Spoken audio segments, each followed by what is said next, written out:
There we go. We're recording. Bruce, thank you so much for being here.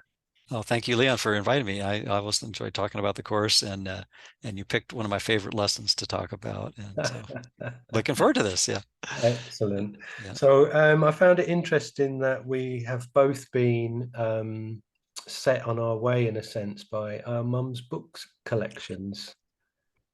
My Yeah. mom had a pretty extensive metaphysical library when I was a teenager, and she kind of discovered that the formal religion wasn't working for her, and she dragged my brother and sister and I around to all the churches in the Livermore Valley of Northern California, trying to find something that worked. And after throwing up her hands, finally decided let's try metaphysics. And I think what prompted her, I've shared this on a number of occasions with different folks, is she had an experience of seeing on Catalina Island in her grandmother's home when she was a teenager, a fleet of objects moving very fast and making an abrupt right angle turn and then disappearing.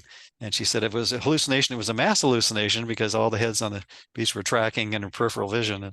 And they all kind of looked at each other like, well, I don't know. But that kind of led to a study of UFOs, which then kind of led to study of metaphysics. And, uh, and when I was a teenager, all the things that were presented to me as, go for this, this is how it works. And I thought, something's not quite right here. So when my mom's metaphysics interest began to blossom, I just kind of tagged along, and she had at the end, a couple of years ago, we had about, well, two bedrooms full of bookshelves of metaphysical books, and Wow. yeah. So anyway, uh, read a good number of those, but certainly not all of them. But, Wow. So yeah. it was a relay race, and she handed the baton over to you. Yeah, I'm not sure if that's exactly the ideal metaphor, but we definitely had that shared interest, and we could talk about metaphysics when the rest of the family would kind of like, you know, gaze askance at, huh, what? So we just sort of did that privately for the most part. Yeah.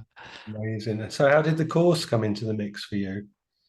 Well, among the many books that she had were the three at the time volumes, and No. then there was an article in New Realities magazine by Judy Skutch-Whitson, Mhm. which was Judy Skutch at the time, and she was featured in that article, and I think that prompted getting the three volumes, and they kind of sat there for a good while from my perspective, and then finally in '84 I'd moved from the Bay Area, um, having finished what I thought I needed to do at the time with college, and uh, and then moved to the foothills of Northern California, and I thought, well, I'm curious of what's in those. So I dragged them along with me. I said, you don't mind if I borrow those? And no, no. And then finally cracked, wow, this is kind of interesting. And I went through a year with where my father, my uncle, my grandfather, and later on that year, a friend who was in my newly connected course study group, all passed on. And so I was like, wow. And then I went through a divorce, changed where I work, changed where I live. One of those off the chart years for things that are, it's stressors kind of thing, or certainly, wake up call kind of life Yeah. experiences. And I just realized, there's something in this course that really is resonating with me. And I went kind of, I think without knowing what I was, following Ken Wapnick's advice of, letting it, kind of wash over you, like read it like an epic poem sort of thing. And, Yeah. and, and I think I really did that to a great degree. And then I kind of went back some years later after I sort of rediscovered it with Gary Renard's first book in 2007. Um, and it was like, oh, that's in there. I got to go back and reread the course. So that's sort of in a nutshell my history with the course. But then once I read Gary's books, it was like, oh, back to Ken. And I'd actually bought Ken's Absence from Felicity book, and it sat there for quite some time, and then finally it's just, oh, Ken had this all figured out all along. How did he know all this stuff way back then? Yeah. Isn't it interesting how many people get a handle via Gary's books? Yeah. Oh yeah. Yeah. Mm. Yeah. And for me, it was just exactly the nudge I needed to get back into it rather than just sort of a back burner activity, Mm. and realize like, oh, the two concepts that were somehow I glazed over, or reading it as an epic poem, not really, getting up to speed on the theory of the metaphysics. The two concepts that I were still like, aha, how did I miss that? It's all about forgiveness, Yeah. and the other one was, well, if God didn't make the universe as we think of it, then that changes everything. So that's what kind of launched me headlong back into the course.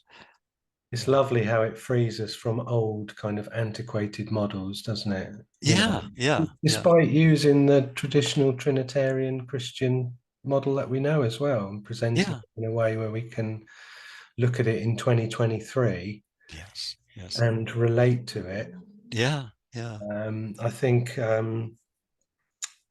think from my own journey, I was missing the physics and the science side. Hadn't really realized until about 2016.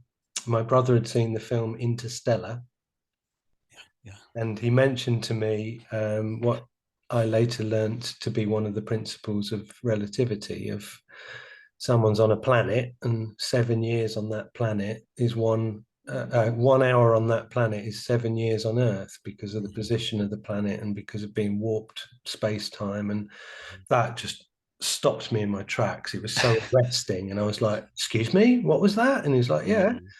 So I watched this film. I'm often behind the curve with some of these films. I'd kind of wait for everybody to ingest it and have all of the furore around something, and then I'll go, right, is it all quiet? And then I'll look at it on my own without all of the influence and the Mhm. perspective of the masses. And that just kick-started a journey into book. Like I bought a book on Galileo straight away, read about him, Newton, Einstein, then got into physics and got interested in Max Planck. I think is quite greatly overlooked, really, for his Mhm. contributions with Mhm. his understanding of frequency and things like that. Mhm. Um, I've got a lot of respect for poor old Giordano Bruno and how he was like, he trod the road for us, didn't he, before everybody caught up with him and his curve. Mhm. And I hadn't really anticipated how those things were missing from my spirituality, really, until it was presented to me and how it embellished my spirituality. Mhm. And how, like you and I have spoken, that information is actually in the course. It's once you've got that on your radar and you then come to the course, and as we've been saying, lesson 184, it's presented to you in a way of like, wow, here it is. It's been here in here all along, and for the I don't know how many years prior to 2016, 13 years or so that I hadn't spotted that, all of a sudden it's like, aha, it's in here. And I like the fact that at the moment we've got this huge movement between people who are kind of like pushing to say that consciousness is fundamental and reality is an epiphenomenon of consciousness. I see that as like one times one equals one. And Mhm. then in reverse, people are saying, no, no, consciousness is fundamental and reality is an epiphenomenon. And I'm like, well, that's one times one that equals. You're both talking about it from the same angle. We're still in this situation where, from our perspective, it's like God or, people who don't go to that place, they're kind of circumnavigating it without committing, aren't they? Mhm. Mhm. Yeah, and the term God, of course, brings up all kinds of religious triggers and things, that sort of thing. And having grown up with a scientific background, I think we talked about my father being a he wasn't a physicist, but he worked with a lot of physicists at Lawrence Livermore Lab, where I grew Mm, up in Northern California, and supervised a cyclotron. So I heard a lot of terms like deuterium and isotopes and things around the dinner table as a kid, and I figured, well, everybody's familiar. No, no. but the idea that learning later on that a lot of the physicists that birthed quantum mechanics and the things that we're like the very technology that we're using to talk with each other right now, sure. um, literally as a result of that inquiry, they became mystics almost of necessity when they realized that the quantum mechanics was saying that everything that we perceive really is inextricable from mind. Yeah. That nasty word mind that was a taboo for physics suddenly could no longer be swept under the rug. When the double slit experiment, and Sure. the wave particle duality and those kind of things is like, well, if you're expecting a particle, you're going to get a particle. If you're expecting a wave, you're going to get a wave. So how can you take mind out of the equation? The expectation really is the mind really is somehow involved here. We can't just kind of dismiss that anymore. Yeah, yeah. Amazing. Because we were talking about Donald Hoffman, one of the latest sort of neuroscience guys. And again, interestingly, come from quite a devout religious background, Mhm. asked his pastor a couple of questions that they couldn't answer and turned around to him and said, in fact, we don't ask those questions, leave them, you know. Yeah. Yeah, And that yeah. made him So, go, right, okay, I'm going to have to look into this. And yeah, yeah. it's interesting, he's used his meditation for 20, 30 years to kind Mhm. of reach the contemplations that bring him to his understanding. And again, he's one of these people who's kind of like circumnavigating what we openly sort of have in our vocabulary and our thinking without using the God word. And, Mhm, mhm. Yeah, you're right, there's so yeah, much history. yeah. I seem to have this thing about the model, antiquated models. I believe that we benefit and always have done for the past couple of 100,000 years from a system that's greater than our understanding. Mhm, I think that facilitates awe, in as much as we think of our ancestors having gathered their food, created their shelter, they're sitting around the fire, they look up at the sky, they don't know why the stars have moved, the planets have moved, but they know that they have. They don't know what that northern lights is, hydrogen and helium particles interacting with, and the fact they don't know that facilitates this room for awe. And mhm, mhm, I do appreciate that, historically, the model of saying father, son, this there was a time when that certainly was good enough. It was bigger than people needed a system to be in order for them to go, okay, I see what you mean, because mhm, we don't just walk down the street and a human being just pops into existence in the air. They require parents for their bodies to be created to come into the world. So that metaphor of going, okay, so God's like my father and I'm like his child and everybody's like my brothers and that, there was a time in history when that model was certainly mhm, expansive enough for people to go, right, I get it. mhm, mhm, And then with like the movement made about the 17th century of like everything that kind of went through Aristotelian thinking and the models that came from people becoming the mechanistic kind of materialist movement where people just disconnected from the idea of God and therefore they've released themselves from being answerable in the afterlife or in life with a moral compass. That mhm, created mhm, another faction which took a lot of people away from something which we'd just been very comfortable with for 150, 190,000 years or something, wasn't it? Which was like to go, I don't know. And I think those three words, I don't know, are just so liberating and freeing. mhm, And doesn't that come back to the course of like of myself, I know nothing, or I can do nothing of myself, this deference, which is always in the course. And the moment that we reduce the I of the separate self as we perceive it to be, we create the space for Holy Spirit to come in and go, oh, right, okay. There may be a bit more than meets the eye. Exactly, yeah.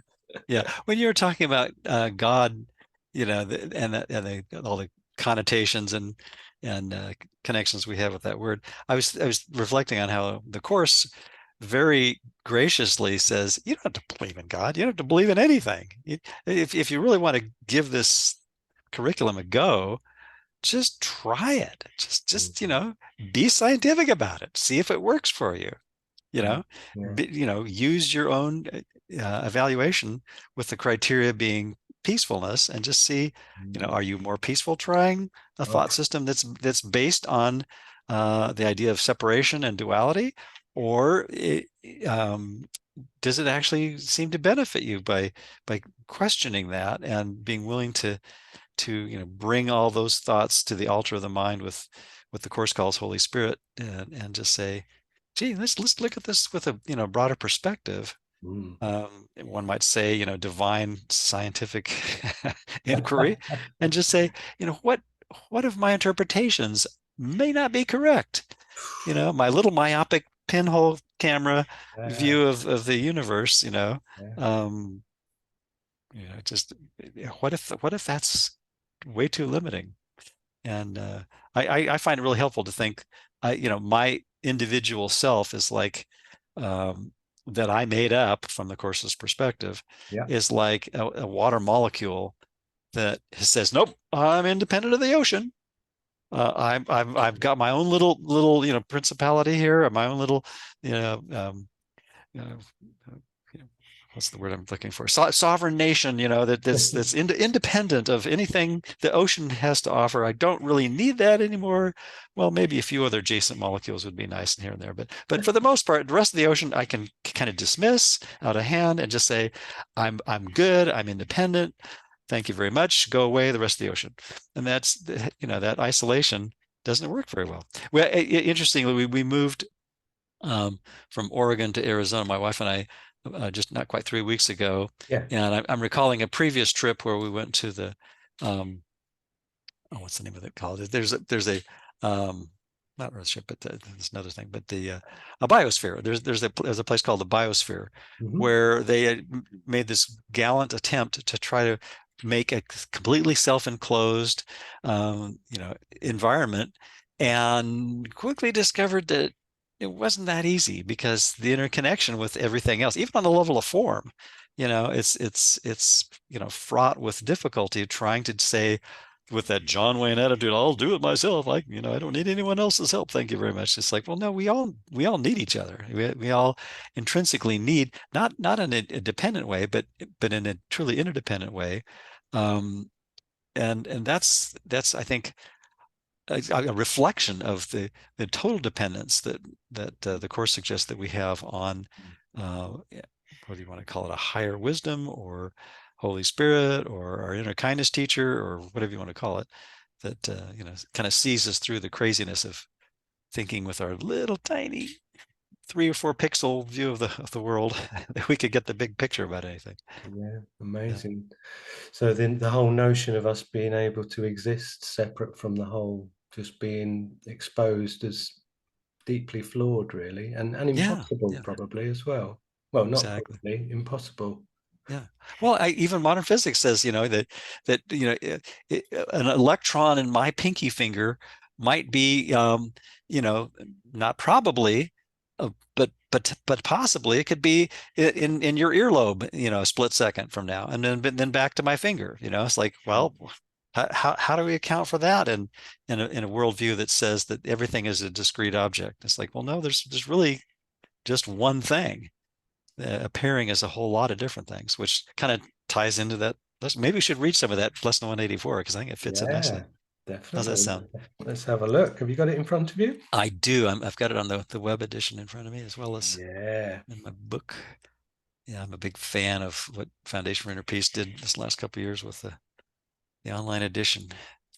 I know. I've listened to your Miracle Voices, both of them, with one with Judy and Matt, and the one with Oh, Tim and Matt, a number of times.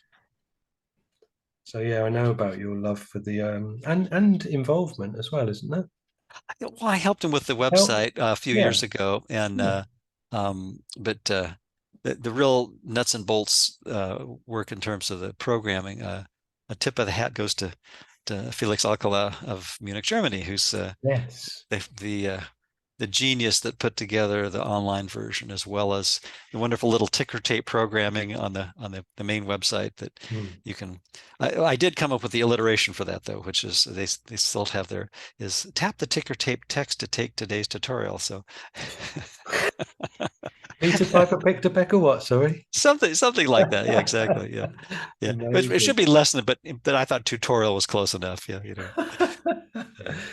Amazing. Right. Give us a bit of lesson 184 then, Bruce. Sure. So the first paragraph reads, "You live by symbols. You have made up names for everything you see." Sounds like Noah's Ark, doesn't it? Each one becomes a separate entity identified by its own name. By this, you carve it out of unity. That phrase has been really helpful to me lately, just carving Yes. it out of unity. That taking something that's intrinsically one, again, modern physics keeps Mhm. playing like it's just one Yeah. thing. And then we just say, well, no, I'm going to collapse that wave function down to all these little fragmented pieces that are chaotic and warring and, you know, meaningless apart Well, from each even other. coming back to thinking of Donald Hoffman, who we both like, Hmm. and he's describing conscious agents. Hmm. And he would say that, say, like, I'm a conscious agent, you're a conscious agent, but then together in this moment, as we interact, we are also a third conscious agent, which is the amalgamation of the two of us, creating a third. And that's simple maths: one plus one equals two, and then also three, because da, da, da. But then let's say we multiply, there's 100 of us on Zoom, there's 1,000. It's not even simple to run through the, Factorial kind of exponential stuff, right? Yeah. yeah. So Yeah. there's And then if no unity. The unity in that can't be carved out, can it? And no, each one yeah, becomes a separate entity. yeah. Yeah, I'll finish the paragraph and then we can maybe Please, talk yeah, about sameness and oneness because I think those yeah. are helpful terms. So by this you carve it out of unity. We carve a separate self, silly seemingly separate self, I like to say. By this you designate its special attributes and set it off from other things by emphasizing the space surrounding it. This space you lay between all things to which you give a different name, all happenings in terms of place and time, all bodies which are greeted by a name. Yeah, that kind of ties into you know, the thing that everyone is most afraid to hear is, I don't know the thing I am, what I'm doing, where I'm going, which end is up. Yeah, Paraphrased a bit from the course, but sure. but that's it. But when you said uh, a a moment ago, what you said reminded me of the an idea I find really helpful is that we don't really like you're saying, the exponential expansion of all the different permutations of those agents Mhm. uh, becoming one in our mind. We don't really grok oneness. It's kind of like out of Yeah, our spectrum. yeah, But sameness, I think it's much easier to wrap our heads around.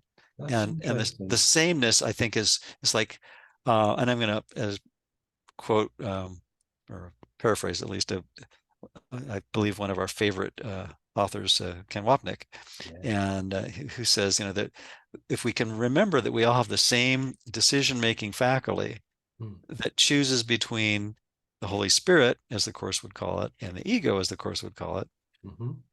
and we're doing that 24/7, 365, um, we're all the same, no matter how different we might be in terms of gender, race, ethnicity, socioeconomics, geography, background of every flavor and shape, size, and sort. But Mhm. the sameness is that we all are fighting the same hard battle um, that the ego made up. That's brilliant. Yeah, and we can all undo it by listening to the voice of sanity in our mind, Mm. that inner kindness teacher that says, well, what if this stuff you made up, this whole space-time dream where Mm. you've carved separate things out of unity, what if that's made up? Wouldn't that change everything? Wow. And that And we tr totally fits again with the modern model of like data constructs. Everything you look at's a data construct. Mhm. So much so, if you don't cast your attention on it, effectively it doesn't exist. If I don't look at my hand, it doesn't exist. But Mhm. then if neurons aren't observed, they don't exist, or the brain, or so, It's pretty mad stuff, and I've got my own little phrase, which is a take on the classic "if a tree falls over in the forest." Yeah. Hmm. So if a wave exists in space time and there's no conscious agent there to observe it, does it still make a particle? Very good. I like it. I like it. That's good. Yeah. And it's true, isn't it? If Yeah. the Yeah. people who are interested in that, the people who get the microscopes out and go, "Bzz, what's going on down here?" We know Einstein ended up going, "Oh man, leave that. That's God playing dice." Spooky, isn't it? God playing dice at a Spooky distance. action at a distance with Yeah. quantum entanglement, right? Yeah. That to me is fascinating. Is like, the qubits that are now being developed and worked with just in a very primitive way.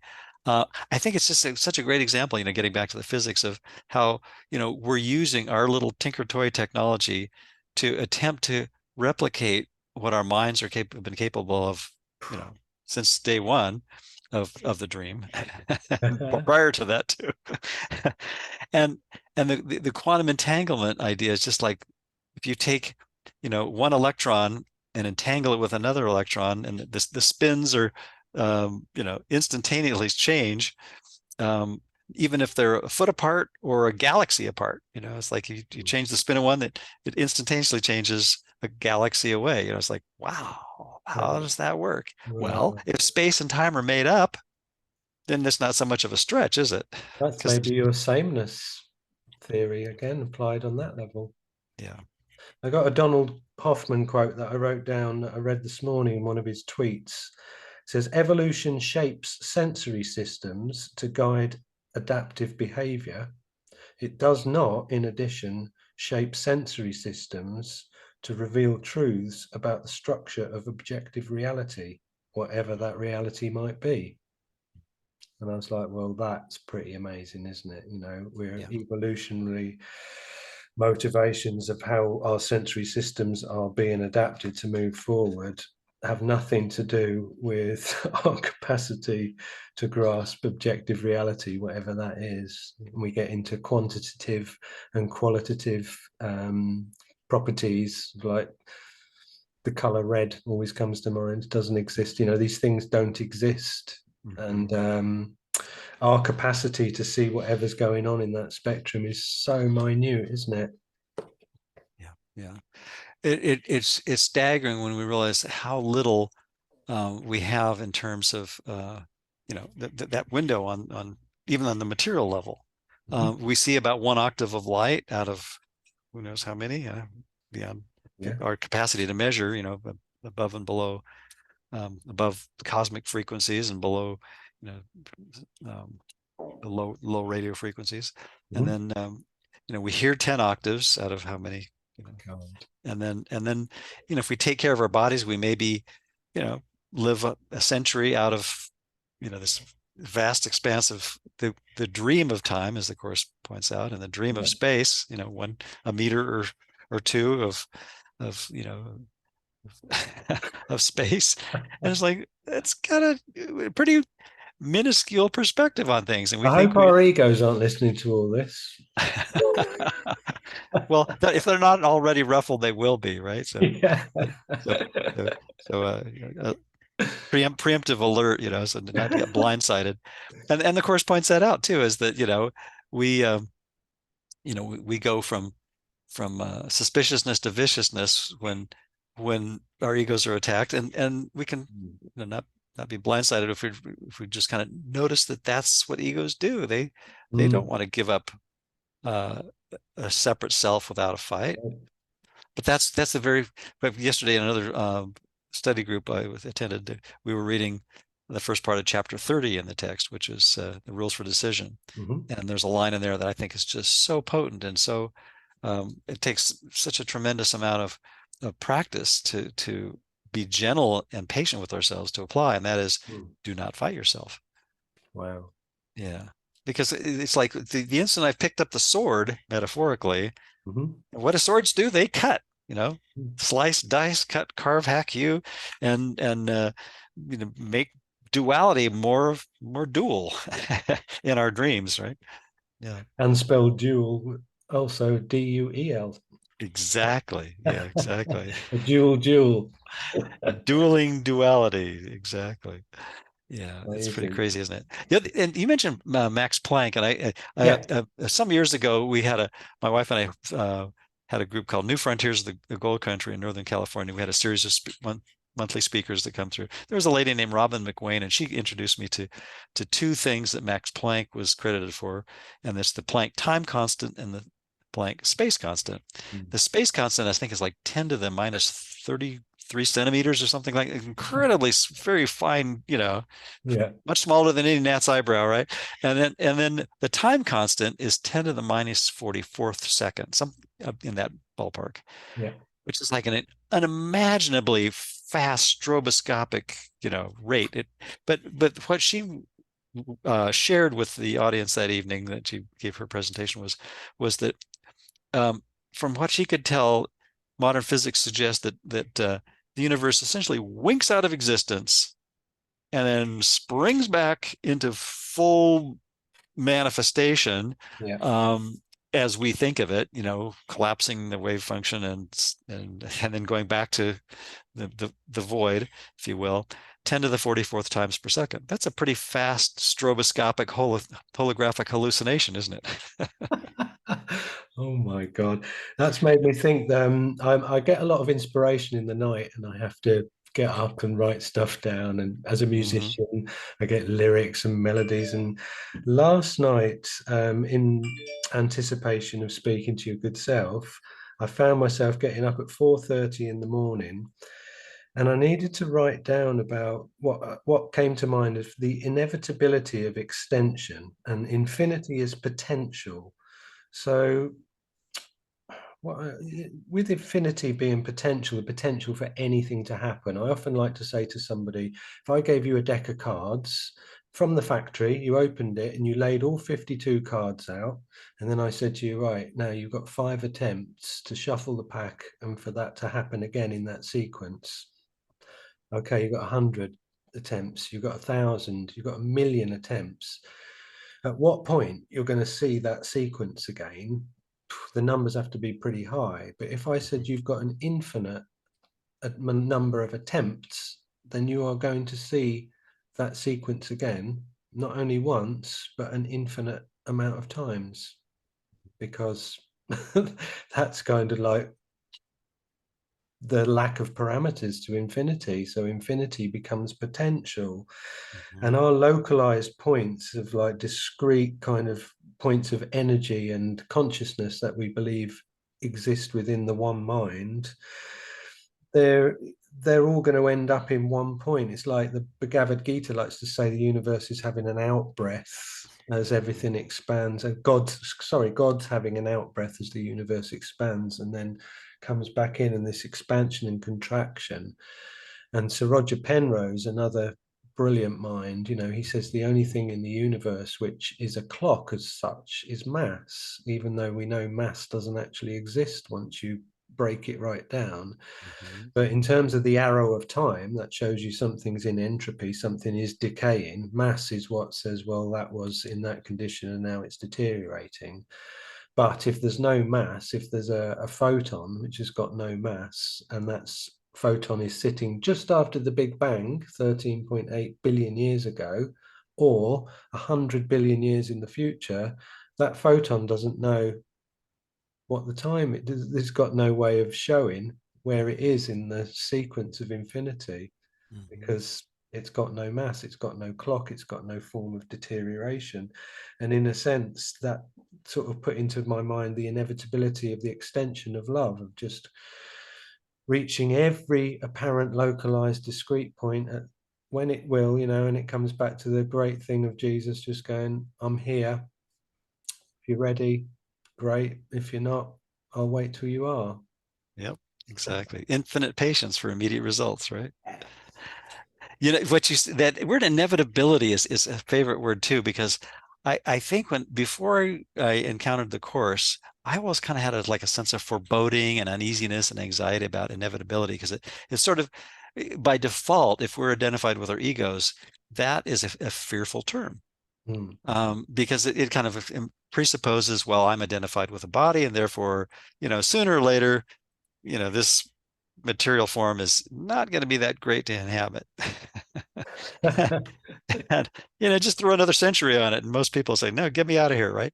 But if you think about the idea that we're shifting with the course's perspective from form to thought, we're going from matter to mind.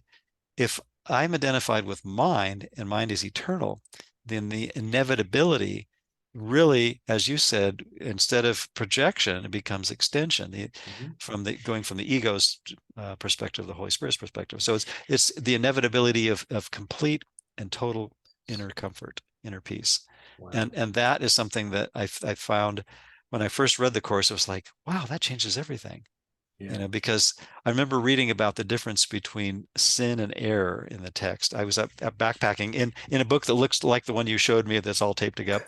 My first version of the course now that is on the bookshelf over here is just literally falling apart like yours.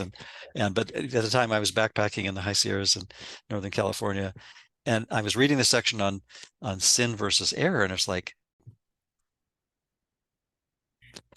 so yeah, we were talking about sin versus error, and that was one of the things that when I first encountered that in the text of the Course of Miracles, it was like, oh, again, another one of those things that just changes everything, because the idea of sin being an irreconcilable problem, Mhm. there's like, okay, once that original sin or moment to moment, continuance of the same has been established as permanent, you know, you're a goner, right? There's no Mm. hope. Yeah. But the course says, the ego's propaganda may be foolproof, but it's not God-proof. So metaphorically, I like to think of, ego as, I imagine you might be a Douglas Adams fan. Yes. Oh, Yeah, there's one of his books, I can't remember which one, where there's a whole planet of people that never look up because it never occurred to them to look up.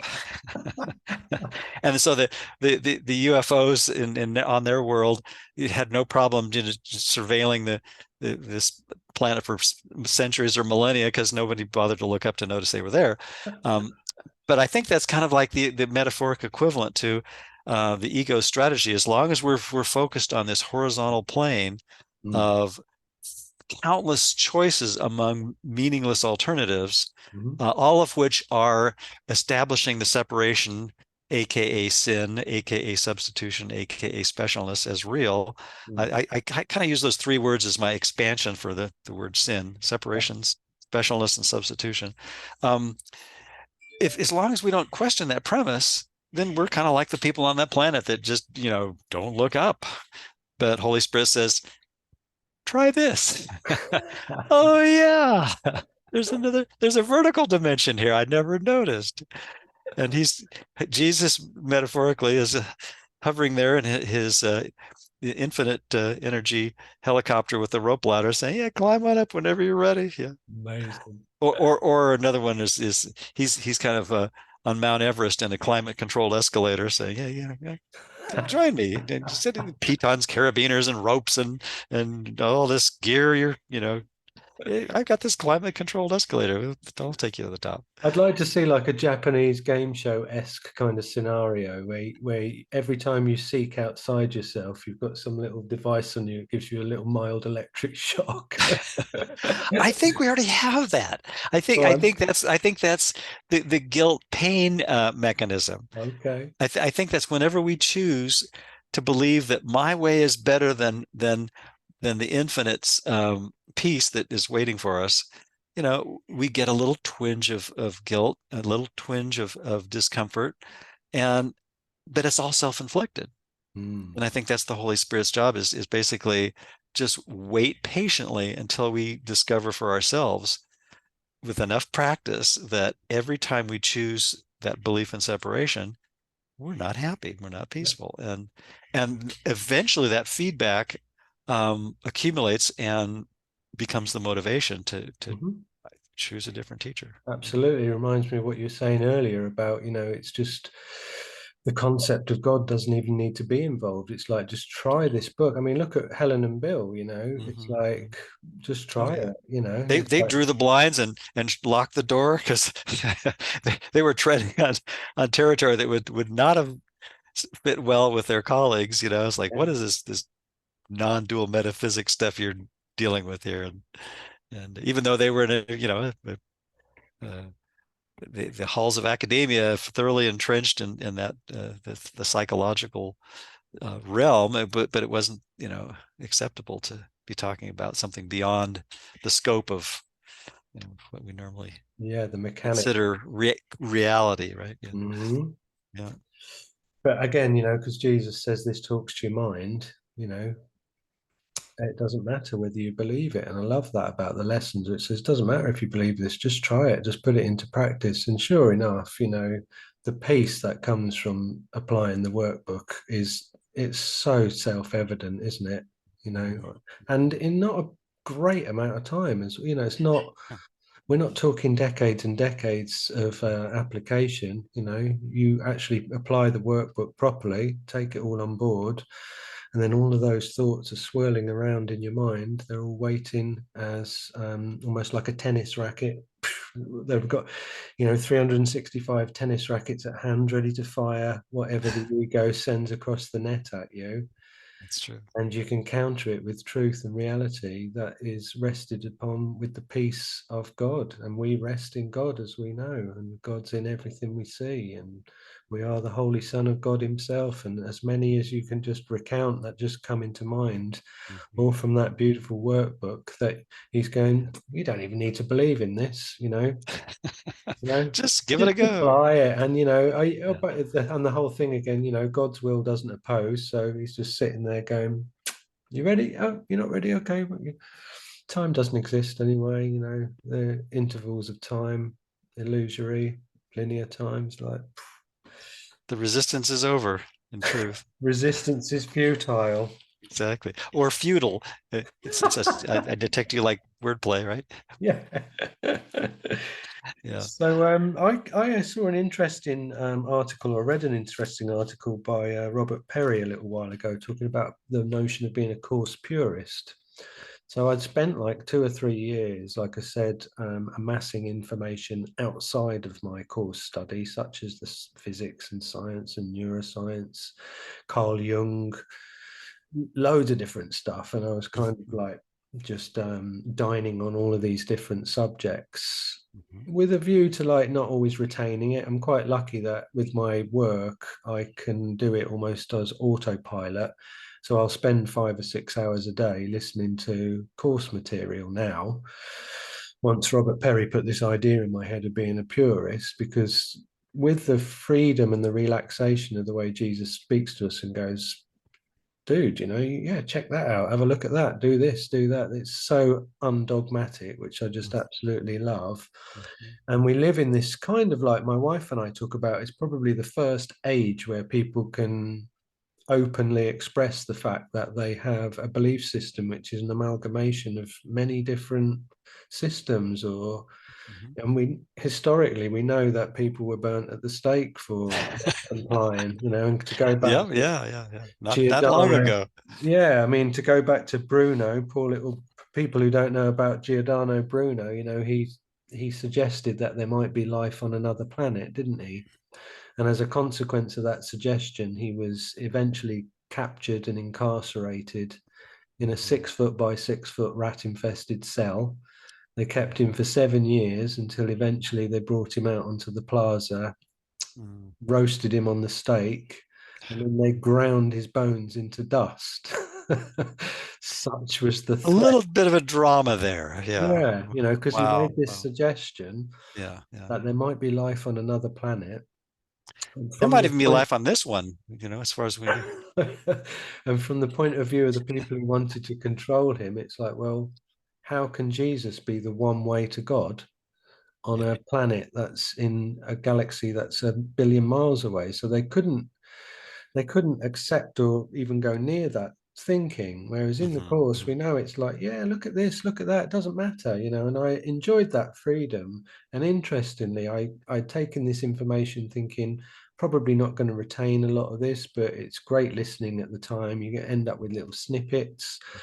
And then I felt like quite sated, and then thought to myself, okay, back to the, well, I didn't even think that. It was when I read this article about being a course purist. And I thought, oh, I like that. That's like really honing in on this and building that aspect up to the point where it's my main focal point for learning, and it's put me back in that place again. And obviously there's so much material for us to enjoy out there online and whatnot that you can fill each and every day with it, can't you?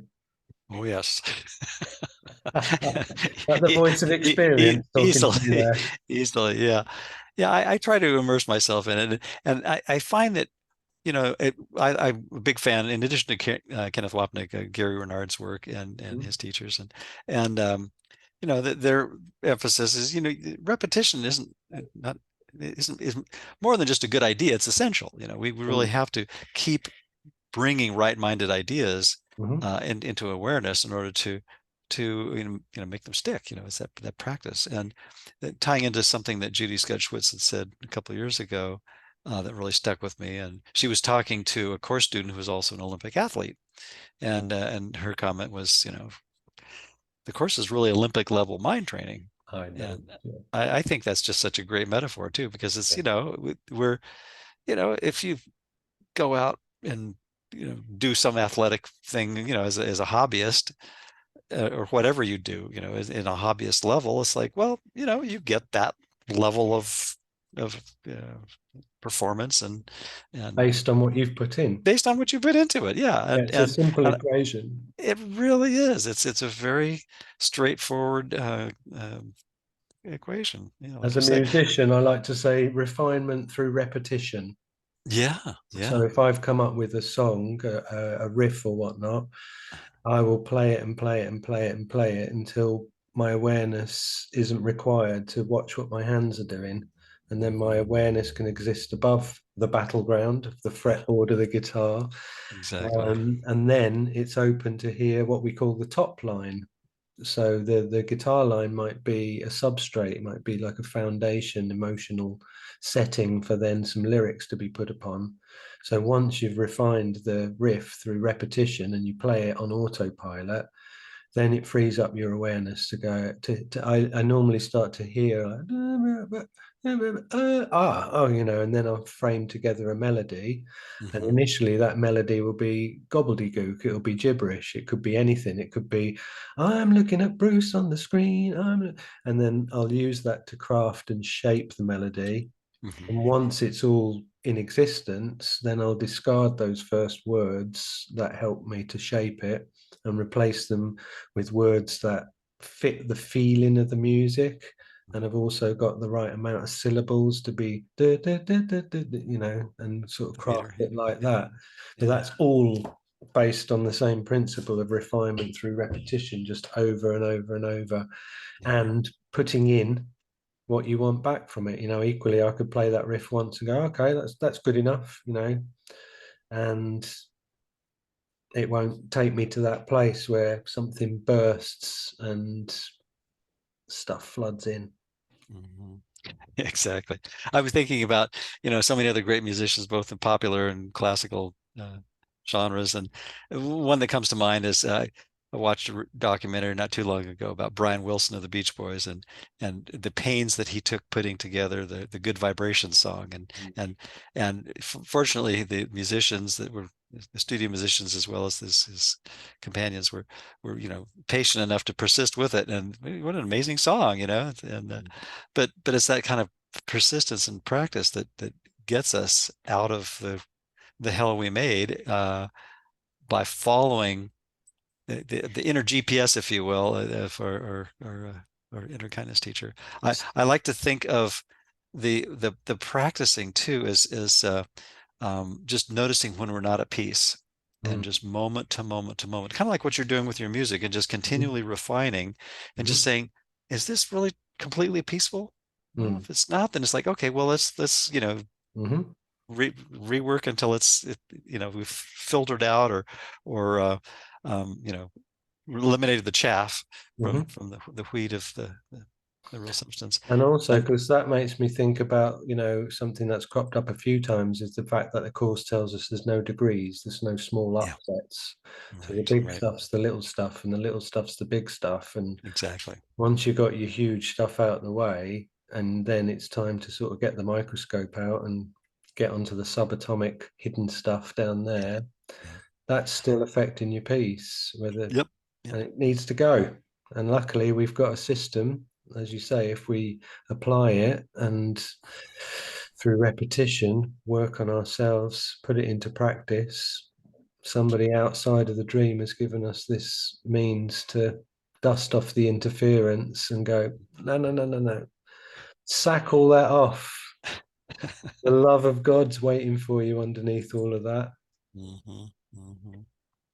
Exactly. So, very beautiful conversation. I'm glad I got to speak to you about all the physics and Oh, right. Well, we can certainly continue on that vein too, because it's an yeah, ongoing topic of interest for that'd sure, be brilliant. as well as the course itself. Yeah, Yeah, I think I'll formulate another bunch of questions for you and ask you to get together with us again at some point in the future, the would be great. non-existent future that we pretend to pass through some illusory intervals of time. Exactly, It's like exactly. Eckhart Tolle's watch, isn't it? Now, now, now, now, now. I actually made a watch when I was in high school that just had the word now on it. And Yeah. I thought it was fun. Yeah. So I know you're going to the cinema. I'm quite jealous. We're not going till the weekend, I don't think. So I hope you and your wife have a lovely time watching. Oh, thank you, Leon. And really, really Refinement. enjoyed this conversation immensely and look forward to the next one. Yeah, likewise. Thank you, Bruce. Take care. Likewise.